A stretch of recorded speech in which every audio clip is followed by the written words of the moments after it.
and then abuse the youth. And when they plant the seed of demoralization, who is gonna be the one to stand and tell the truth? The rich get richer every day, the poor get destitute. Boy, boy, this is the new Babylon. Boy, boy, will they ever learn? Boy, boy, in the new Babylon. Ladies and gentlemen, Mr. Wayne Armond. I'm going to slide in real quick with my special guest. I see is desperation from who can pay the price. From my humble observation, the dollar sign, replace the cross of Christ.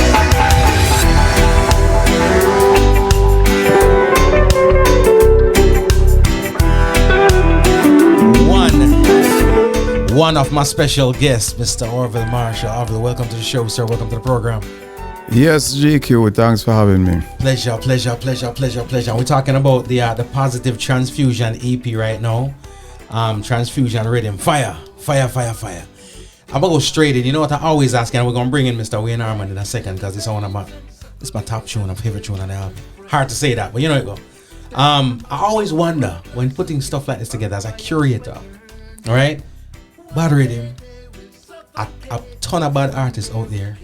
How do you choose who you want to participate in projects like these? Well,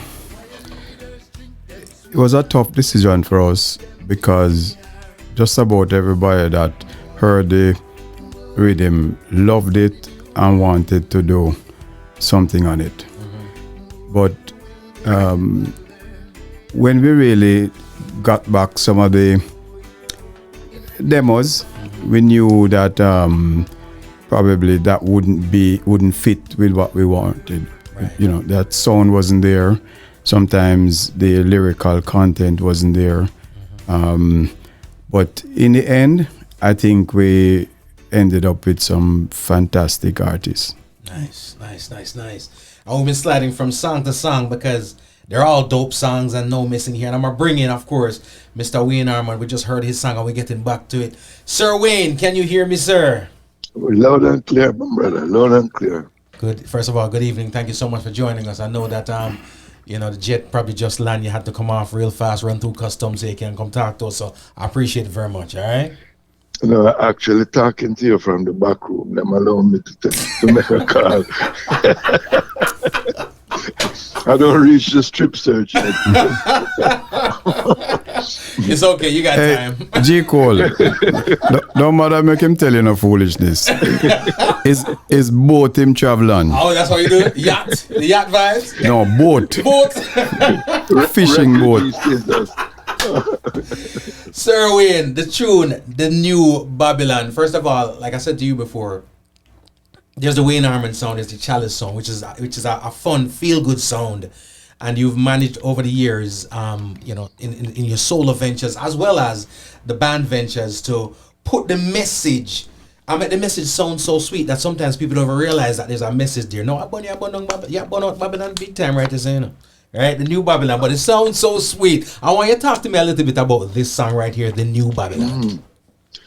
Well, the old Babylon system was the police with the gun them and the politicians, man, them with the power who would abuse the well-to-do citizens. Mm-hmm. And whenever you're an oppressor, you earn the title of being called Babylon. Yep. And the rest of we were victims of the Babylon system. Mm-hmm. But right now in Jamaica, it looks like the tables turn. And the youth them now is who's doing the oppressing. Right. And even the common well-to-do folks are frightened of these gunmen and these raucous, nasty talking music where we are. And it just seemed to me like the thing flipped, you know. Mm-hmm. And so the the big man, them don't have much more talk again. Is the little brash youth them are coming out now, but them not coming out with nothing positive. If them was to come out with something positive now, could have say we in the business who have been in the business for a while could have come and say, well, things in good hands. But right now the foundation shaky, so we don't the veterans of the business. But I don't know. I hope to see some brighter lights, you know. It's funny you say that, and I use the term funny loosely because it is a battle that we're out here fighting in terms of, especially on the airwaves, because we're coming from a time where there's a time and place for everything. Sometimes, you know, what we call derogatory music and certain kind of languages have been used from whenever, but it's just that you'd have to go in a particular place that you hear it. You know, now in the advent of social media and the YouTubes and the this and the that, is like it's got this prehensile vibe right about now. It's going everywhere and going there rapidly. So I always feel like, I don't even want to say responsibility, but it's a blessing that the OGs, the respected ones, because believe it or not, you know, they respect the legends like yourself. They may not have the gall to come and say it straight up to your face because the ego and the brashness is so there, but they do look up and respect to some of the legends like yourself. So I do appreciate when, you know, people like yourself speak on topics like these. Now, I'm not sure if you gotten responses, not necessarily from this song, but just in general. When a person like yourself put the messages like this out there, what's normally the response that you get from the masses? From the masses? And I say masses loosely too. I think I've, well, since the song has been out, I've been getting comments like, boy, a long time says something, and you know, appreciate the fact that we said something. Another man say, well, you should leave that alone. But I'm at the age and stage now where I can just say something and talk how I really feel, you know. Right. Because this is the music how I love. And the thing is, why I say it's a new Babylon, because Babylon is a system, you know. And there's just a few people involved in it. But when you as an artist putting out those things, and then you have people paying money to get these things play on radio, and then where children are being affected by it.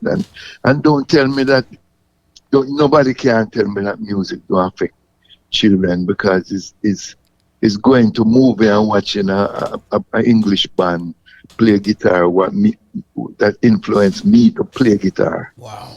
And then it's listening to Jamaican singers like Ken Boothe and Alton Ellis and Delroy Wilson. Influenced me to even want to sing a song. You understand? So don't tell me the music don't influence people. It does. It does. It does. Yeah, man. So when you have a system where the man them make the music and then the people them playing it and paying a money, a big man pay a money for a DJ to play, and then all the whole heap of DJs is producer themselves that producing the slackness and this thing. Yeah, man, the system is corrupt. So I don't know. I have to speak on it. I just have to put my feelings about it out there, you know.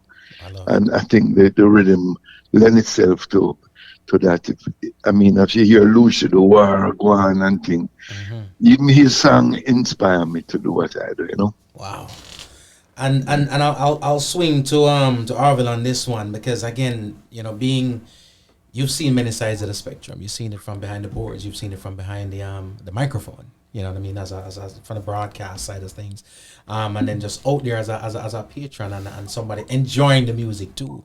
When you're curating projects like these, of course, when we think about the 6 names that we see here, especially the ones I'm familiar with, I'm expecting material like this. I'm expecting work like this. But how concerned are you when you putting out your rhythm that you get a bad tune from a bad artist? And we know it already. People want to hear the bad tune. People want to hear the bad artist. But the lyrics are equally bad. And then you have to make an executive decision right about now. So that ain't going to make it.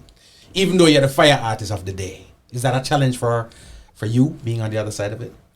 Before I get into the answer to that specific question, I'm going to tell you a story about the new Babylon. Right. When Rain started to put the lyrics together, and probably thought that he was pretty much done. Wayne called me and said, listen, I think I have the song what I want now, but I don't know if you're going to put it out. Right? Why? He was concerned? Yeah. He said, well, I don't know if you're going to put it out. Right? And I said, him send it to me. Well, you know, I got the lyrics and just do a rough thing. Mm-hmm. And I said to him, what Wayne? You're not talking a lie. Everything you talk is true. It's from your heart. I mean, I think you talk enough. So I don't have no problem. Right?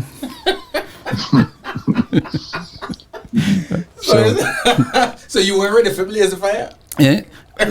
Put it this way.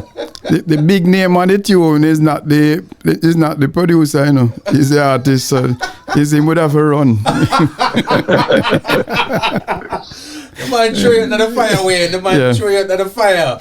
Right, but coming back to the question you asked, right? I think there's so much talent out there that in any project at all, you're going to end up leaving off some really, really good stuff, right? But that's just the reality, right? And when that decision has to be taken, there is always some basis. So I don't have a difficulty explaining, right? Because it's not, just there's somebody you know or another person you don't know and you just choose the person you know well and so on. So that's not the basis. There's always some basis. The project, when it starts to take shape, it really ends up with conscious music, positive music, hence the name Positive Transfusion. Right. So there's some things that obviously would be pretty good if that wasn't the theme behind the project, right?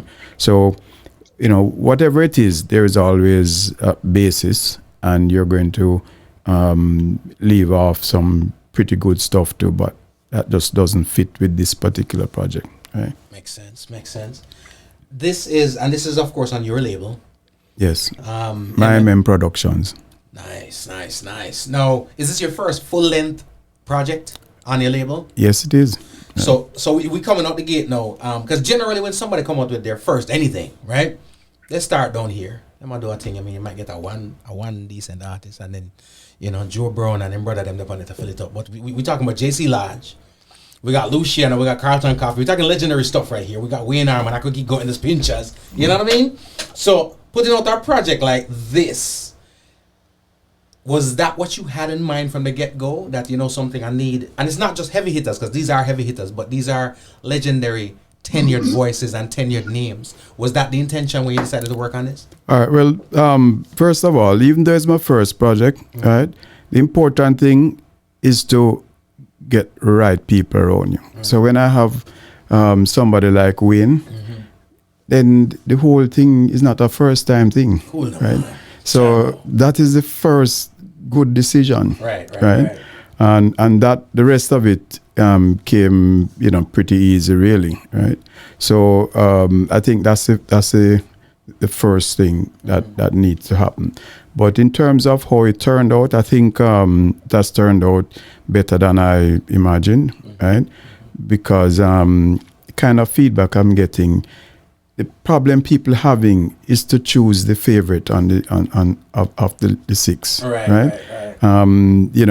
You have one new artist, Steve Maliku, artist that I manage, and the truth is, he has held his own among the veterans, and you have some people, surprisingly, right, tell me that's the tune them just love of the six, right? So that's the biggest challenge, and maybe we need to have people listening to the EP and coming up with their ranking and see how it would actually play out, right? And that's going to be an issue, because here's the deal. Like I told you, which one I love today, which one I love tomorrow, and since the day one and I listen to it, it's fluid. One day. There are certain songs that are always up there for me, right? I love the new Babylon song, right? And I told you the Lucy song, but there's some days when I get up and say, yo, a JC, right? you know, which one has been setting in nicely with me too? The Carlton Coffee song. So it's like every day, another thing I go around. And of course, the Mama Tune is coming from Pinchers. So G. Cole, you really want a daily ranking thing? Every morning you wake up, you send me a new ranking. Every day. Oh, man. Fluid. Wayne, let me ask you this, Wayne, because I know you guys have history. You've worked together before. Yeah, like him said, brethren, really respected and so forth. You know, no pressure. Suppose him to come back there and tell us, Wayne, you know, something I feel the tune now. If I will tell me that, Yeah, if him tell you that, how it would I go? the man just tell him too bad. First of all, GQ, right? I would tell him over the phone. No, man, GQ, one thing about me and Arville is that we have this respect, mutual respect and trust. And I am actually learning things from Arville and he's learning from me. Mm-hmm. Because all these years I've been making music, right? I have never made music from a DJ perspective. Right. I just make music however I feel it, and when Arville said to me like if we're working on a rhythm or something, and Arville said, but I can't see where I could flow from any contemporary dancing tune right now into this rhythm. Mm-hmm. I can't figure it out. Make we think again how we're going to put this rhythm together. Mm-hmm. And then him send me back to the drawing board, and I say, yes, I have a point. Because if it can't play with along with Skanking Sweet or Boom Boom Boom and flow, right. A DJ flow in night when him session hot, then it don't make sense. True. You know. Makes sense. So I learned that from him, and we have mutual respect, which I think is really good in any enterprise that we decide to go in, you know. I love that. And as we speak about the music stuff, I've had conversations with a lot of the legends. Like when I speak of some of my favorite songs and some of the songs that's been big in reggae and dancehall history, we talk to the producers, we hear about the relationship with the producer and the artist. Or sometimes I'll speak to the artist and I hear about the relationship with the artist and the producer. In this day and age, sometimes I feel like half of the reason why we're lacking in heavy content is because maybe we no longer have that relationship between artist and producer. It's just a producer say an artist like and send him a track and something come together. Is there any importance in a synergy in terms of production relationship Orville with the artist and the producer that they think would contribute to the quality of the music that we're hearing right now?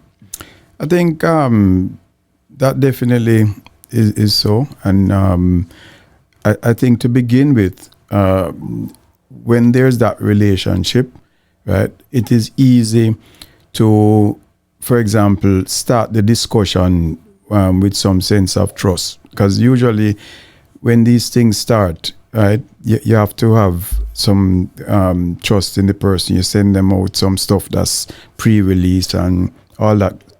Also, you end up having discussions that is just for between the both of you, right?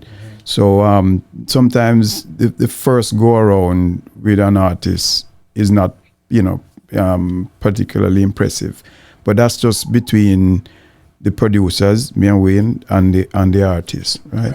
So I think if you have a relationship already and there's some level of respect for both are one of one of us, then it's much easier to work with them. Right, because at the end of the day, you're really producing something from scratch. Sometimes, I mean, when you start, they don't know exactly how it will turn out, right? And we have seen some of the work here that where it started is not how it ended up, and that's how it is generally speaking. So sometimes when you get in the studio, there are a couple of things that really get tightened up and make a huge difference, right in the end. Wow.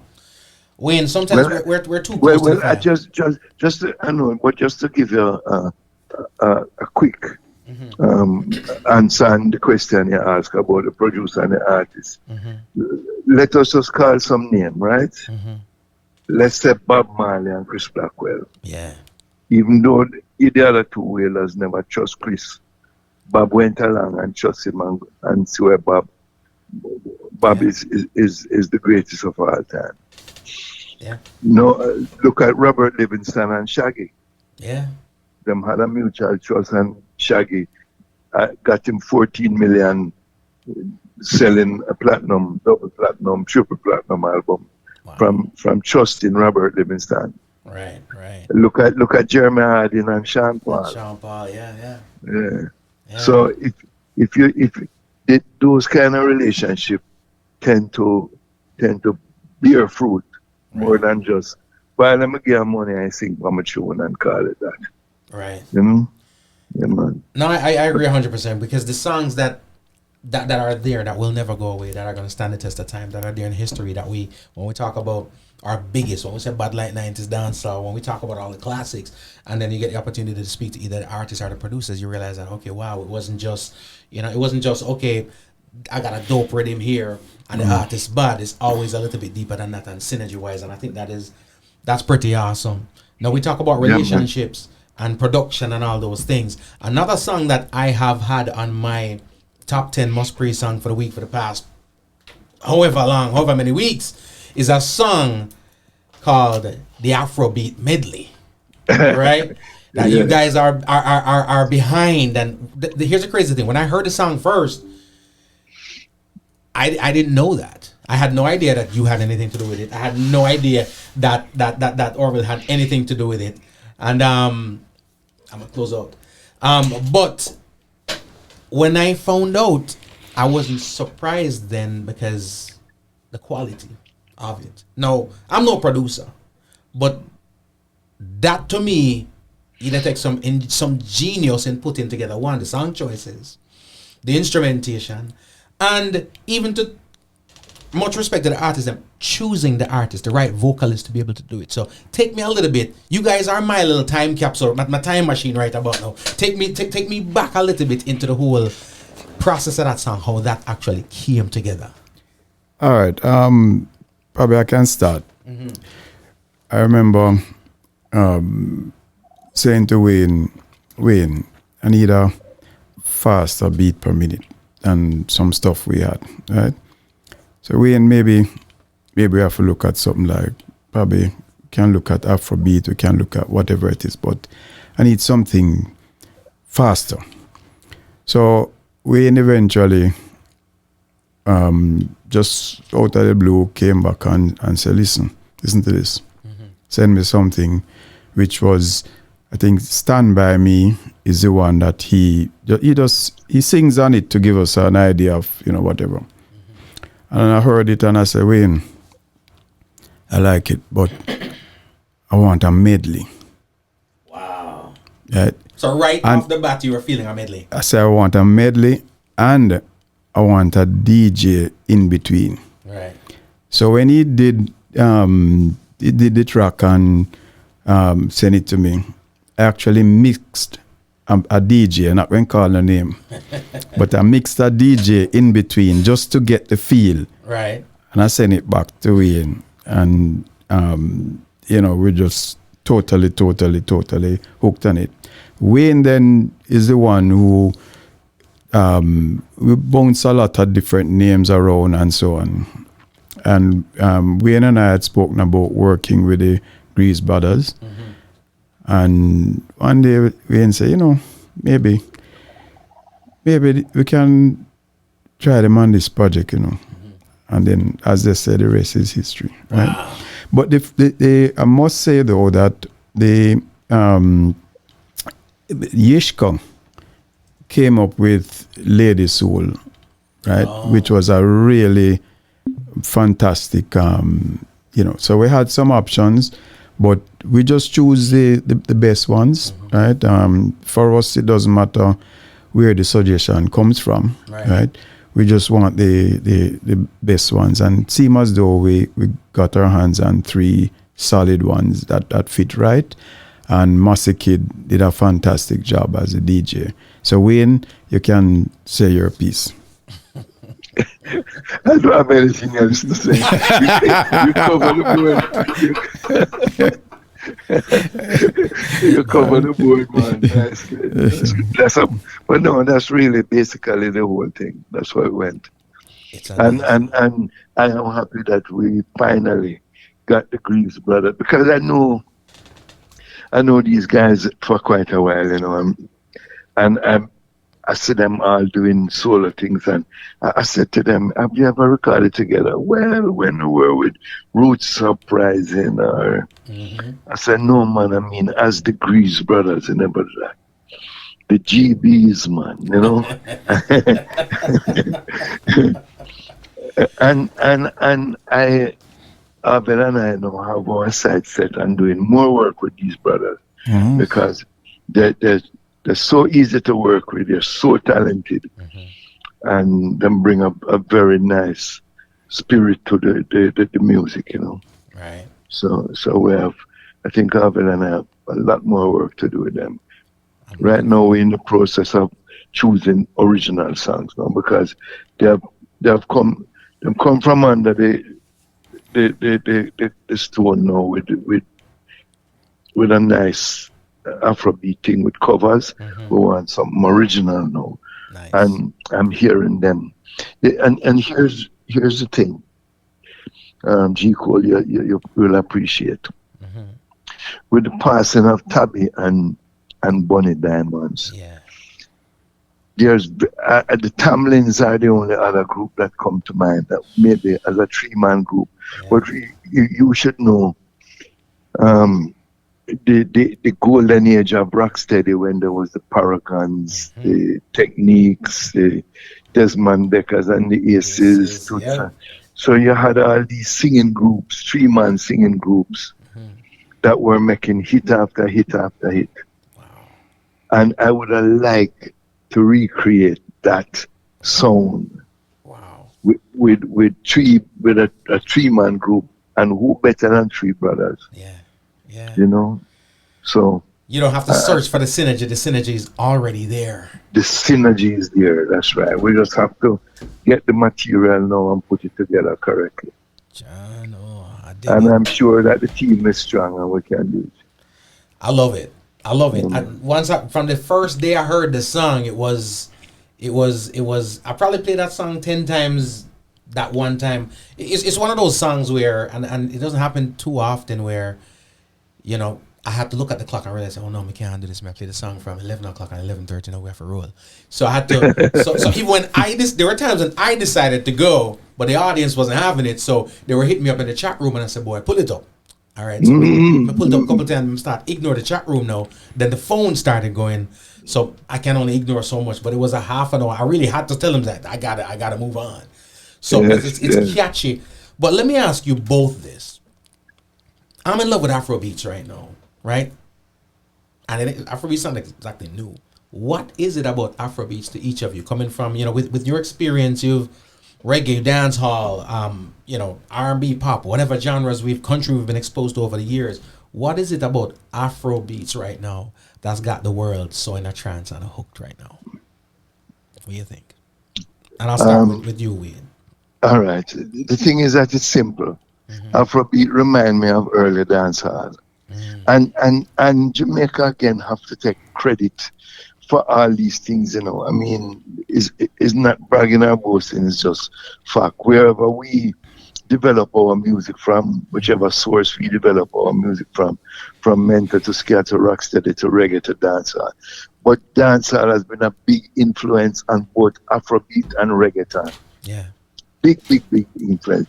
And I find that the difference now with Afrobeat, it's simple. It's not complicated. The lyrics are simple. Even the melodies are beautiful. That even if I'm singing in America or whatever African language, them singing, right? French, some of them from the French speaking thing. Right. It just sounds melodious and it captures you. And it, because it's coming from dancehall, it's easy to dance to. I love it. And I mean, Burna Boy, who was one of the biggest Afrobeat exponents, I would tell you, it's the old dancehall and old reggae that influenced him to do what he's doing. So I love it. I love it for that reason, and it is so just simple, easy. No big hype. Right. Love it. I love it. I love the whole way Afrobeat just come in, and little by little it just cast a nice little warmth over the world, you know. Oh yeah. What is it about Afrobeat that you love so much? Well, recently, I think probably Sunday, I heard somebody with a comment, and I was thinking about it, and it's probably true. Right? They said that Afrobeat is happy music, right? And they went on to say that they're not really, in fact, that they were having a comparison, but I'm not going down that road, right? That they're not, the people not cursing each other and so on. I can't swear for that because I don't know the language. But generally speaking, I feel like the way it is received is like a happy music. And certainly when I play it, right, whether it's slow or the faster ones, whatever it is, it just bring about a vibe, right? It's kind of like really bone rocking music, right? So I think from that point of view, it really is with us to stay, because it has made it to the dance floors, right? And certainly people just enjoy the groove that it gives you, right? I love that, and it's because as the conversation goes on about this whole Afrobeats wave and movement that's going on right now, I have to concur, because I've always felt like the sound is one thing, the sonics is one thing, but there's a feel. And like Wayne said earlier, with the early dance hall, is the feel, you know, which is why back then you could play instrumentals with no vocals on it, and it plays still flat and just like is the songs. And the same way I feel about the Afrobeat songs right now. If you muted all the vocals and play just the instrumentals, it's major chords, it's a lot of happy chords, a lot of bright chords, but just the way they flow on it, like you said, they could be cursing me out for all I know, but it sounds so sweet. I'm gonna play it again though, you know. I'm gonna go and let me know and play it again. You know, maybe I need to learn the language so I can deal with you properly when you're faced with me. No, I think it's mostly positive. It can be a little sexual, but it's the sexual innuendo, like what Sparrow used to do back in the day. But the sexual is happy. Yeah, still happy, Wayne.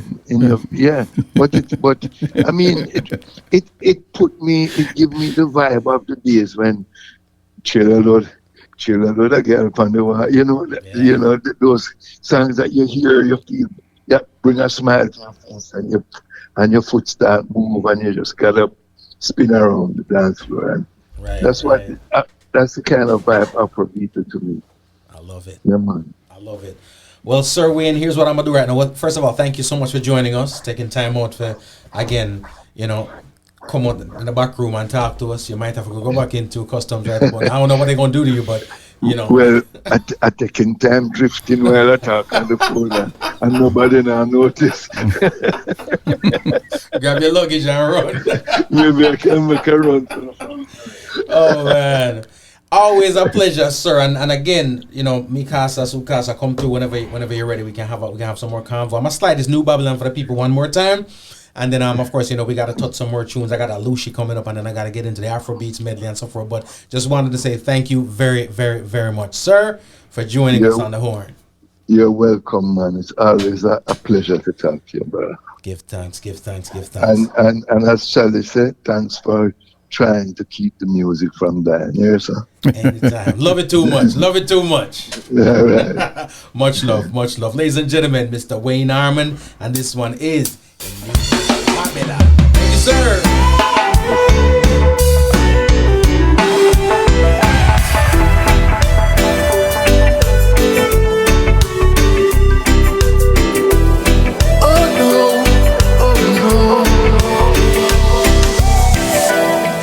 What's going on? Foundation shaky. So what's up with these violent sounds? The youths them now embrace. I was on the rock with Tush and Cliff and Marley. They wrote the songs that would uplift the human race. So tell me what's going on in this dispensation. Don't they know these freedom sounds can never be replaced? Boy, boy, this is the new Babylon. Boy, boy, will they ever learn? Boy, boy, in the new Babylon. Boy, boy, this too will burn. Tell me what's going on behind the congregation. Holy, holy, preachers utter in the name of God and then abuse the youth. And when they plant the seed of demoralization, who is gonna be the one to stand and tell the truth? The rich get richer every day, the poor get destitute. Boy, boy, this is the new Babylon. Boy, boy, will they ever learn? Boy, boy, in the new Babylon. Boy, boy, this too will burn. All I see is desperation.